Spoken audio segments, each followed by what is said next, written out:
नमस्कार दोस्तों, स्वागत है आपके अपने YouTube चैनल एन के रेलवे वाइब्स में। तो दोस्तों, काफ़ी समय के बाद मैं लाइव आया हूँ। मैं ज़्यादा समय नहीं लूँगा आपका, तो वीडियो को शुरू से एंड तक ज़रूर देखें। तो एक्चुअली हम बात करने वाले हैं ग्रुप डी एग्ज़ाम को लेकर कि ग्रुप डी 2024 का ये जो एग्ज़ाम है ये होगा या फिर नहीं होगा। तो जैसा कि आप लोगों को पता होगा, कुछ चैनल वाले बोल रहे हैं कि ग्रुप डी का एग्ज़ाम 17 नवंबर को होगा, कुछ बोल रहे हैं नहीं होगा। तो इसके ऊपर मैं चर्चा करने वाला हूँ। इसके बारे में जो थोड़ी हिस्ट्री है उसको जान लेते हैं, आखिर ये मैटर क्या चल रहा है।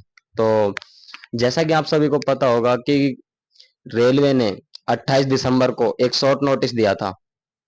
28 दिसंबर को शॉर्ट नोटिस में दिया था कि 32,438 पोस्ट पर हम वैकेंसी लेंगे, जिसमें 10th प्लस ITI दोनों एलिजिबल होंगे, ऐसा कुछ मेंशन था उसमें।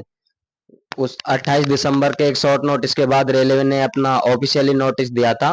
वो दिया था लगभग 22 जनवरी 2025 को। 22 जनवरी 2025 को अपना ऑफिशियली नोटिस दिया था, जिसमें 10th प्लस ITI के लिए एलिजिबल जो क्राइटेरिया वो बताया गया था कि 10th वाले और ITI वाले दोनों इस एग्जाम को दे सकते हैं।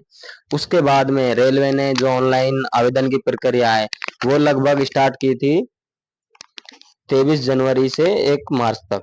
यानी रेलवे ने ऑनलाइन और जो करेक्शन चले थे वो चले थे 3-4 दिन तक। नेक्स्ट उसके बाद में क्या हुआ कि रेलवे ने 3 फरवरी 2025 को रेलवे ने 3 फरवरी 2025 को एक नोटिस निकाला था, जिसमें लिखा था कि ओनली ITI वाले या फिर किसी भी ट्रेड से जिन्होंने डिप्लोमा किया हो, वो या फिर CCA के थ्रू कोई प्रशिक्षण लिया हो, या फिर रेलवे के रिगार्डिंग कोई मतलब अप्रेंटिस किया हो, तो वही इस एग्जाम को दे सकते हैं। ऐसा 3 फरवरी 2025 को नोटिस में बताया गया था। तो उस नोटिस के बाद में 10th वालों में थोड़ा क्रोध भड़क गया कि भाई अब तक तो सब कुछ ठीक चल रहा था कि 10th प्लस ITI दोनों इस एग्जाम को दे सकते हैं, लेकिन एकदम से क्या हुआ कि ये रेलवे ओनली ITI को ही अलाउ कर रही है, 10th वालों को नहीं कर रही, जबकि 10th वालों की संख्या ज्यादा है, ITI वालों की संख्या कम है। तो ये मैटर चला गया कैट में, यानी सेंट्रल एडमिनिस्ट्रेटिव ट्रिब्यूनल में। कैट जो कि एक छोटी संस्था होती है, कोर्ट ही होता है जो सर्विस मैटर देखता है। तो इसका मैटर कैट में चला। कैट में इसकी पहली सुनवाई हुई थी 28 मार्च को। 28 मार्च 2025 को पहली सुनवाई हुई थी, जिसमें बताया गया कि अब हम नेक्स्ट सुनवाई पर इसकी कार्रवाई करेंगे। यानी इस सुनवाई में भी कुछ क्लियर नहीं किया रेलवे ने कि हम ITI रखेंगे या फिर 10th रखेंगे। इस सुनवाई को आगे के लिए टाल दिया गया, यानी हियरिंग आगे के लिए टाल दिया गया। इस सुनवाई को 26 मई के लिए टाल दिया गया। फिर ये मैटर चले गया हाईकोर्ट में।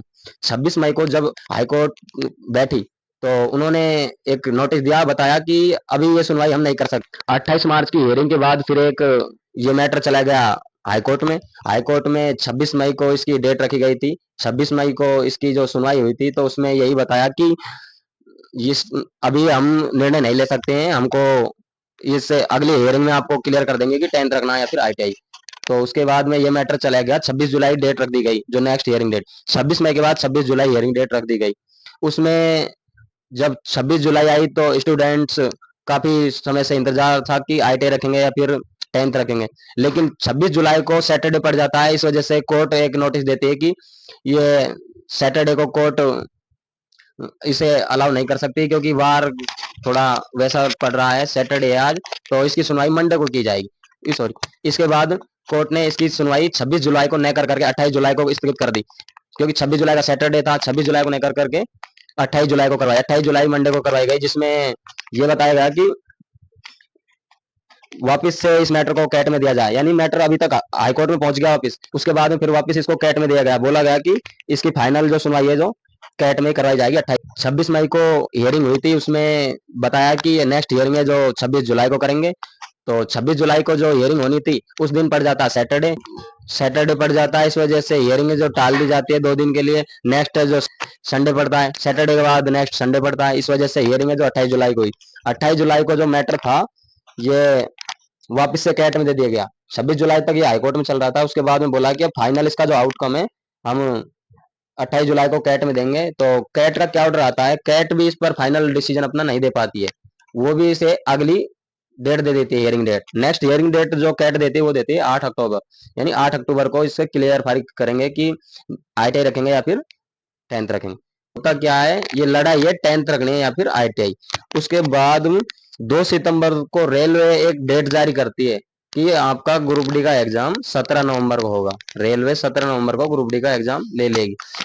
इस वजह से अब सभी 10th और आईटीआई वालों में आक्रोश ये है कि ये एग्जाम लेके ऐसे रहे, न ये क्लियर कर रहे हैं एलिजिबिलिटी क्राइटेरिया कि भाई 10th रखेंगे या फिर आईटीआई, और ये एग्जाम डेट इन्होंने इशू कर दी।